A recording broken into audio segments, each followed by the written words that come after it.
Hey guys, this is John. Believe it or not, less than a few hours after I had posted my my preview of this game, I finished the storyline. So not a lot of depth to the game. I haven't unlocked everybody yet, which is interesting because I did play through the story mode, and it doesn't really tell you how you unlock people. So it's a little frustrating there because some of the characters I've actually played as, like Majin Vegeta, and I haven't unlocked him. But for like free play modes is what I'm talking about. Now I'm not gonna do a picture-in-picture because you can kind of see me in the corner, and you've already seen me do picture-in-picture. I'll do a fight while I'm talking about this review. I'm ready to review the game. Just as proof that I've played through the game. Here's story mode. I've made it all the way through. Beat Majin Buu.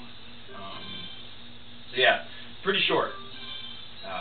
I am a little better than I was actually, oddly enough, a few hours ago when I posted my original preview. This is actually the next day. I went to bed last night. I finished it at midnight. So anyway, the card reader again stinks. I think it's a stupid way to unlock people. I don't like it at all, to be honest with you. I guess I'm gonna fight. Ooh, I like that fight. You know what? I'm gonna go do a fight even story mode. So, but anyway, you know, the game works well for what it is. For the most part, the controls are pretty good. I wouldn't compare it to Power Up Heroes. It's really two different ways to do a Kinect fighting game, and it's up to you to decide which game you think is better or more your style. Power Up Heroes is a good game, and so is this, actually. Dragon Ball Z Kinect is not a bad fighting game for the Kinect. It really doesn't. The problem is there's just nothing to it. There's no multiplayer at all. I mean, you have online leaderboards for score attacks, but nobody's playing it. So you're basically essentially paying $40 for about 4 hours or less of gameplay. Each fight lasts about 5 minutes, and most of it's cutscenes. So maybe you're getting 4 hours out of the 4 chapters. So, and that's really stretching it. I don't think I really spent 4 hours, but I could see potentially 4 hours. Oh, you know what? I might be playing on easy. Shoot, I don't know what difficulty is. I had to go on easy in the last Buu. He's impossible on normal or hard. I stunk. But anyway, it is a fun game. There is some moderate challenge later on. But it's not that bad. Oh, I figured out too the jump. You got to be pretty close to him, and you got to get him after an attack. So you jump right here, and that will get you out of the melee range. You know how like all the critics and the game press are just constantly just punching? Well, you don't have to do that. So we can see some of Super Vegeta. You know, as a Dragon Ball Z fan, I did enjoy the game. I just didn't like the I didn't like that I finished it in 4 hours and there's really not much to do outside of score attack and try to unlock more characters. But it doesn't tell you how to unlock them. So I guess, you know,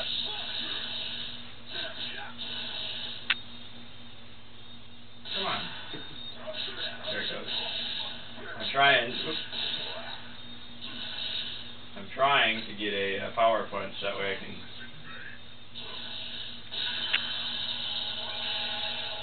do a good combo on him.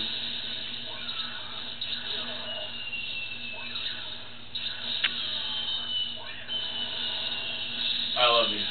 I mean, it is very animated, and it is fun. And of course, it's always fun to pound on Cell.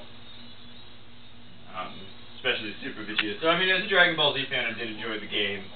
I would give the game, though, overall, because there's no depth to it, and I finished the story mode. Yeah, I got some characters to unlock, but hopefully it's not through stupid QR codes. If it is, it's a big disappointment to me if it requires QR codes to unlock people. But if it's through gameplay, that would be better. But you know what? I don't know how to unlock them. It doesn't tell you. So basically, we're left with a game that I think is a fun fighting game, but could have been a whole lot better if they had online play or something else. There's actually surprising depth to the game. I went the wrong leg. There we go. Like you see, the controls are pretty good, actually. Oh, gotta do it right here. Whoop. But I gotta try to get him stunning for a minute.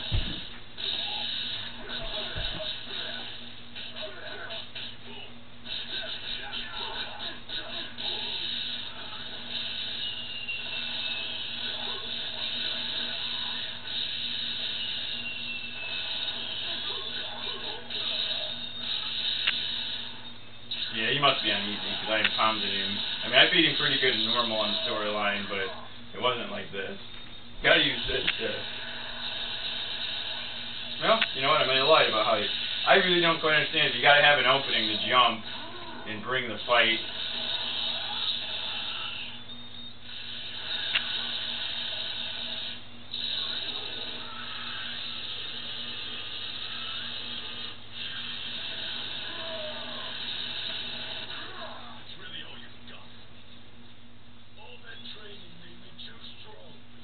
Yeah, the big problem is there's no depth to the game. Because of that, you can see the game works well. The controls are fun. It's a fun game, but it's shallow. And anyone that's played Ultimate Tenkaichi really this is Ultimate Tenkaichi with Kinect and less features. Not cool.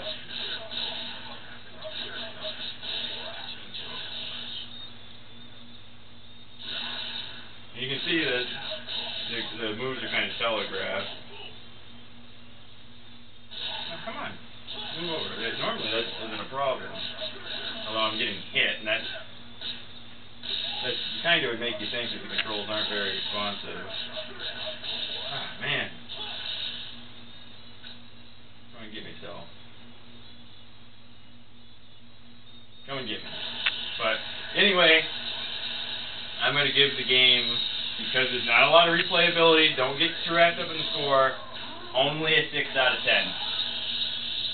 And so don't get too wrapped up in the score because you're going to say, oh, you must hate it. Nah, I love it. It's just there's nothing to do in it. You know, I finished the story mode in, you know, less than 4 hours. That's an unacceptable amount of time. As awesome as this game is, and as much fan service it is to Dragon Ball Z, and it's very fun to play, there's not much to do it. And, you know, that's an unacceptable amount of time to play it, for you to finish a video game, 4 hours. If it would have had multiplayer, I'd have been totally fine with it.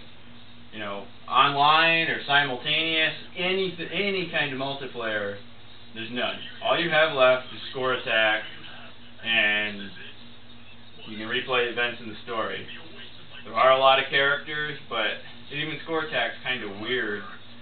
You can't pick your opponent. You pick your opponent, but it's based on these chapters. So certain people that you didn't play in the chapters, you might not ever get to fight. At least based on what I've seen, like Dr. Giro. You want to fight him? Well, you can't because he's not there. So that kind of stinks in itself. So you know. The game's got flaws, and that's only why it's getting a 6 out of 10 from John. It's not a bad Kinect game. The controls are pretty good. Leaning once in a while seems a little weird. It doesn't always pick it up, and I don't know why, but for the most part it's decent. The controls are quite responsive, though, overall. It's quite fun, just severely lax in replay, and there's just not much incentive to want to keep playing it outside of just a fun, quick battle. So, Dragon Ball Z, great Kinect game, limited by poor design choices and a lack of features. For $40, I wouldn't buy it, even as a Dragon Ball Z fan. I bought it for $30 from Newegg, and I don't know how to feel about it, actually. I still wish I rented it from Redbox. But at $30, it wasn't too bad of a deal. But if you're a Dragon Ball Z fan, I would really honestly recommend $20 or less for the game. I recommend picking it up. I'm only giving it a 6 out of 10, but it's because I'm rating it as a $40 game. But I recommend picking it up as a Dragon Ball Z fan, but only at $20 or less, and only if you haven't played Ultimate Tenkaichi or absolutely love Ultimate Tenkaichi. Thanks for watching. This was John.